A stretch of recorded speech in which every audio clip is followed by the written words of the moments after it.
ছোট ভাই, তুমি যে গত মাসে বাংলাদেশ আইলা আর পরে যে তোমার আমি ১,৫০০ টাকা হাওলাত দিলাম, টাকাটা এখনো তুমি দাও না কেরে? আরে ভাই আপনার তো নিচে আমি ১৫০০ টাকা, আপনি ১,০০০ টাকা বলেন।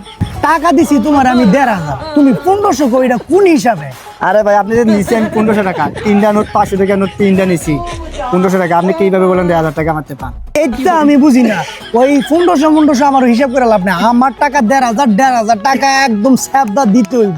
আমি ১৫০০ নিছি আপনার থেকে, স্যাপ দিয়ে গনেন না ল্যাব দিয়ে গনেন, আমার দেখার সময় নাই। কুদ্দুসে আজ ছিল আমার সাথে, আমি কুদ্দুসে কল দিতেছি। তোমার আর কুদ্দুসরে কল দেওয়ার লাগতো না, ওই যে কুদ্দুস আইতাছে, কুদ্দুসে এটা সমাধান করবো। এই কুদ্দুস, এই ভাই আপনার কি সমস্যা? এই তোর কি সমস্যা রে? এই তো সামনে থেকে আমি ১৫০০ টাকা আনছিলাম না। এই কি এর ১৫০০? ১,৫০০। আরে ব্যাকল ১৫০০ আর ১,৫০০ একই, বুঝোস না রে? হ্যাঁ, আমার বালের বিচার করতে হয়েছে।